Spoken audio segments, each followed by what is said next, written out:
Kolaka Utara masih banyak mempunyai staf cowok-cowok yang kece yang terjamin kejombloannya. Bukan begitu, Pak? Betul sekali.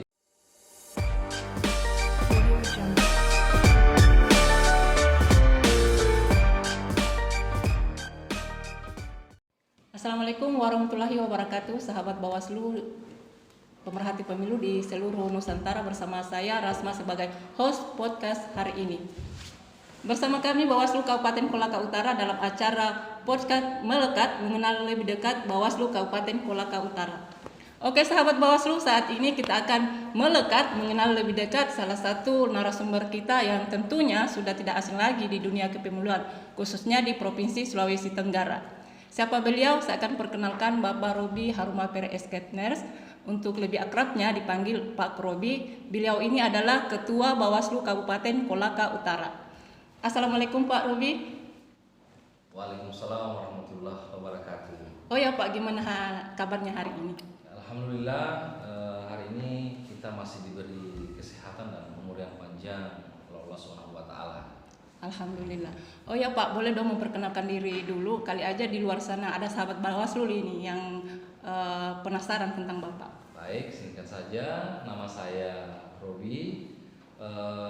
Jabatan saya sebagai Ketua Bawaslu Kabupaten Kolaka Utara, dan kebetulan saat ini saya mengampu divisi hukum, penanganan pelanggaran dan penyelesaian sengketa. Oh ya Pak, kalau boleh tahu nih status Bapak masih bujang atau dan lain sebagainya. Berbicara status, saya sudah menikah dan saat ini sudah dikaruniai anak 2 orang.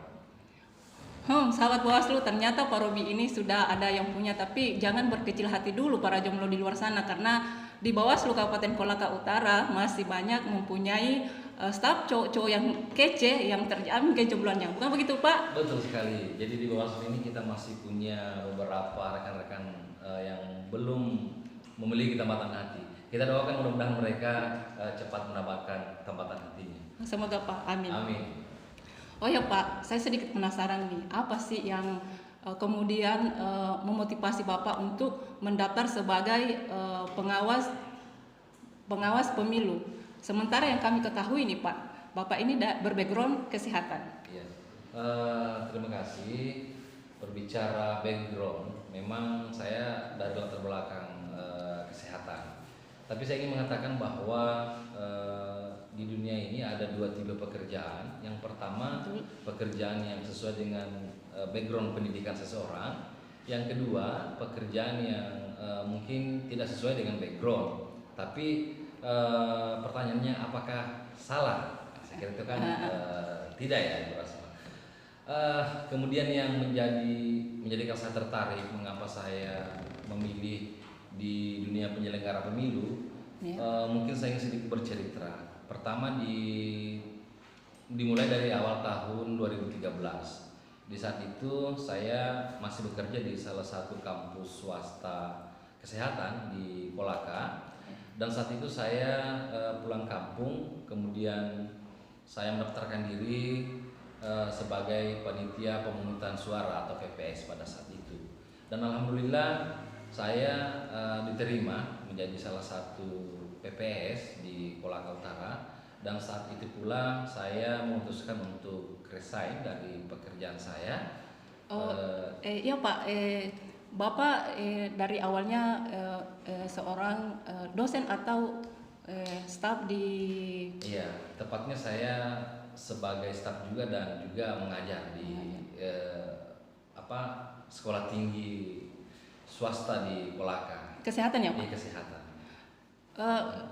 Tadi Bapak bilang pada saat pulang kampung ya Pak? Iya. Bapak mendaftar PPS. Kok Bapak memilih untuk mendaftar PPS sementara Bapak ini kan seorang dosen, staf lagi di tempat perkuliahan tersebut? Ya, itulah mungkin jalan-jalan hidup yang diberikan oleh Allah. Saya pulang berlibur pada saat itu, kebetulan di Kolaka Utara ada perhelatan pemilihan pemilu, pada saat itu pemilihan presiden dan anggota DPR. Kemudian saya terpanggil untuk mendaftarkan diri. Terpanggil hati nurani nih Pak? Terpanggil, kemudian saya diterima, mau tidak mau saya harus memilih apakah saya harus meninggalkan pekerjaan saya atau saya harus fokus di penyelenggara ini kan. Tapi dipanggil ini maksudnya ada teman yang memberitahukan Bapak, ayo kita mendaftar di sebagai PPS. Kebetulan saat itu saya ada informasi bahwa sekarang lagi terbuka pendaftaran penyelenggara pemilu, ya khususnya di PPS. Ya saya mengambil bagian itu. Kemudian saya lanjutkan. Setelah itu saya resign. Mulai ada kecintaan saya terhadap pekerjaan saya tersebut. Ya. Kemudian berlanjut di tahun 2016, waktu itu juga pemilihan pilkada Bupati Kolaka Utara. Saya juga mendaftar sebagai PPK. Saat itu saya juga diterima di PPK dalam rentang waktu 2016-2017. Nah dari situ itu mulai menambah kecintaan saya terhadap dunia penyelenggara pemilu ini. Ya. Kemudian di tahun 2017 saya mendaftar sebagai Panwaslu Kabupaten. Dan alhamdulillah saat itu juga saya tercover sebagai Panwaslu yang sifatnya masih ad hoc, dan itu membuat kecintaan saya terhadap dunia penyelenggara pemilu semakin besar. Ya. Terakhir di tahun 2018 ketika Panwaslu ini berubah menjadi Bawaslu, saya juga mengambil bagian, saya mendaftar dan alhamdulillah masih dirahmati oleh Allah SWT dan diberi amanah oleh teman-teman untuk menahkodai lembaga Bawaslu dan Kolaka Utara yang kita cintai. Kira-kira seperti itu, itulah sebabnya saya sangat mencintai lembaga ini dan sekarang saya sedang konsen di luar dari background saya dari kesehatan. Artinya saya sementara menempuh kuliah jurusan ilmu hukum. Ya. Luar biasa sekali Pak. Pada awal karir Bapak ini dari PPS kemudian jadi Panwaslu, PPK menjadi Panwaslu, kemudian menjadi Ketua Bawaslu Kolaka Utara. Alhamdulillah, luar biasa pemirsa. Oh ya Pak, boleh dong cerita tentang sedikit sejarah berdirinya Bawaslu. Ya, pertanyaan yang sangat menarik. Ketika kita berbicara sejarah berdirinya Bawaslu, mungkin waktu kita tidak akan cukup di podcast kali ini. Tapi mungkin saya akan coba memberikan gambaran secara umum tentang lahirnya Bawaslu. Jadi pemilu pertama sekitar 1955 itu belum ada pengawas pemilu di sana. Itu belum ada sama sekali dan itu pemilu pertama di Indonesia. Tahun berapa Pak? 1955. 55. Dan itu bisa dikatakan sejarah pemilu terbersih di Indonesia. Ya. Kemudian pemilu selanjutnya pada pemilu 1971 dan 1977 di situ banyak diwarnai kecurangan. Makanya masyarakat dan publik itu tidak percaya terhadap pemerintah dan menghendaki adanya panitia yang mengawasi secara langsung pemilihan yang akan datang. Ya. Kemudian di tahun 1980 dibentuklah lembaga yang namanya Panwasla atau Panitia Pengawas Pemilu. Itu cikal bakal pertama di tahun 1980 itu terbentuk. Kemudian pada saat reformasi di tahun 1999 Panwasla ini berganti nama menjadi Panwaslu. Panwaslu. Iya. Kemudian di tahun 2003 Panwaslu ini masih di bawah naungan KPU. KPU. Iya. Artinya KPU membentuk Panwaslu yang di mana Panwaslu ini harus mengawasi KPU. Dan Panwaslu ini dia harus bertanggung jawab juga kepada KPU. Jadi sangat-sangat rancu memang. Sangat rancu, artinya di satu sisi lembaga ini dibentuk oleh KPU, kemudian mengawasi untuk KPU. mengawasi KPU sendiri, dan lembaga juga harus bertanggung jawab kepada KPU juga. Makanya lembaga ini tidak efektif. Nah dari situ desakan publik dan masyarakat juga selalu bergulir. Kemudian di tahun 2007 pemerintah resmi membentuk yang namanya Bawaslu. Iya. Di tahun 2007 itu Bawaslu pertama kalinya terbentuk. Yang tadinya Panwaslu berubah nama menjadi Bawaslu. Itu sudah permanen dan setara dengan KPU. Tapi dia masih di tataran pusat. Jadi untuk provinsinya dan kabupatennya masih bersifat ad hoc. Sudah ada tapi masih bersifat ad hoc. Baru pusat yang sifatnya permanen. Ya, kemudian di tahun 2014 Bawaslu ini kembali mengalami penambahan kekuatan. Artinya di tahun 2014 ini Bawaslu provinsi yang tadinya ad hoc juga dipermanenkan. Juga sudah permanen di tahun 2014. Jadi sudah ada 2 permanen, Bawaslu RI dan Bawaslu provinsi. Dan saat ini posisi Bawaslu kabupaten kota masih ad hoc. Kemudian di tahun 2018 barulah Bawaslu kabupaten itu menjadi permanen juga dengan adanya Undang-Undang 7 tahun 2017. Jadi sangat panjang rangkaian ceritanya. Dari tahun 71 sampai tahun 2018 ya Pak. Jadi Bawaslu ini sejarahnya dari Panwaslat, kemudian menjadi Panwaslu, kemudian menjadi Bawaslu. Oh, seperti itu. Oh ya Pak, boleh dong cerita tentang divisi apa saja yang ada di lingkup Bawaslu Kabupaten Kolaka Utara. Jadi secara umum di Bawaslu itu ada beberapa divisi. Yang pertama tentu divisi pengawasan sebagai roh dari Bawaslu itu sendiri. Kemudian ada divisi hukum, kemudian divisi penanganan pelanggaran, divisi penyelesaian sengketa, dan terakhir divisi sumber daya manusia dan organisasi. Seperti itu ya. Boleh dong Pak cerita tentang tupoksi Bapak sebagai Ketua Bawaslu Kabupaten Kolaka Utara dan peran koordinator divisi hukum, penindakan pelanggaran dan penyelesaian sengketa dalam lingkup Bawaslu Kabupaten Kolaka Utara. Ya, tentu sebagai nahkoda atau pilot, ya tentu saya harus mengawal organisasi ini supaya lebih baik ke depan. Kemudian berbicara tentang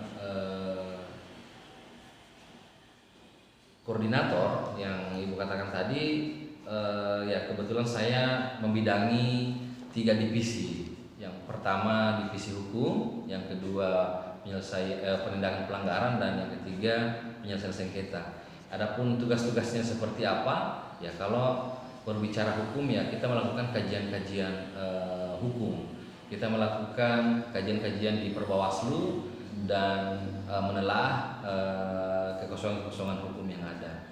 Kemudian penanganan pelanggaran tentu kita menangani penanganan pelanggaran baik itu berupa pelanggaran yang dilakukan oleh ASN, kemudian pelanggaran pidana, administrasi, dan tentu money politik.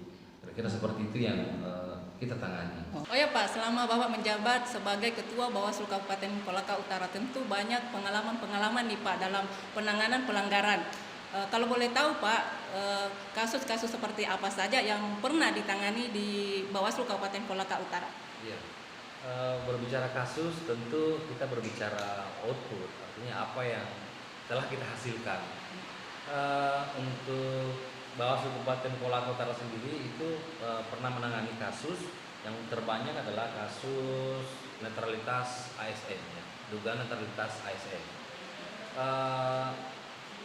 Ada beberapa kasus yang kita proses, sekitar 16 kasus yang kita, kurang lebih ya 16 kasus yang kita proses dugaan netralitas ASN, dan itu telah kita kirim ke Komisi Aparatur Sipil Negara di Jakarta sana, dan telah kita tembuskan ke Kepala Pembina Kepegawaian yang ada di Kolaka Utara ini.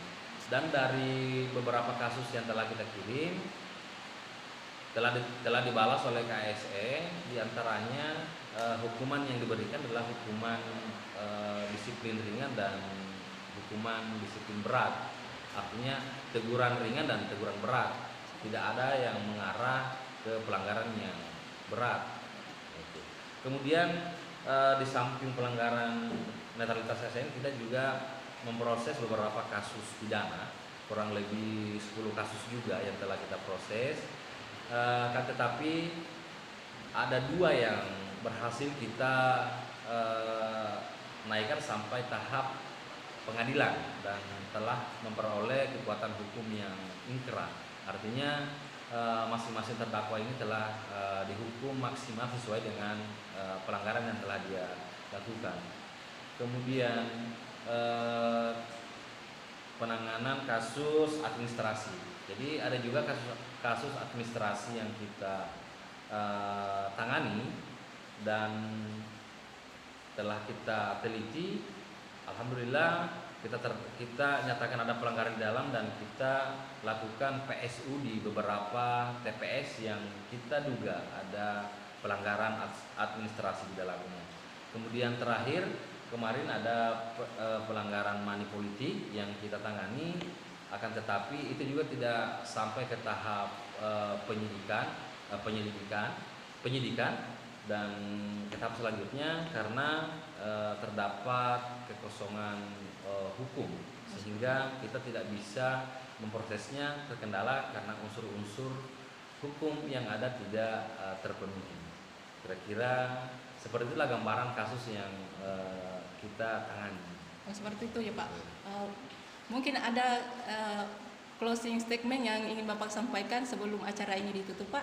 Iya, saya ingin mengatakan bahwa Bawaslu Kolaka Utara telah bekerja secara profesional sesuai dengan aturan perundang-undangan yang ada, dan kepada masyarakat yang telah membantu Bawaslu Kolaka Utara untuk mensukseskan pemilu yang telah berlalu dan pemilu yang akan datang, saya ucapkan terima kasih yang sebesar-besarnya kepada masyarakat, kepada kita semua penggiat pemilu, dan terutama kepada kawan-kawan di Bawaslu yang telah bekerja dengan sangat maksimal.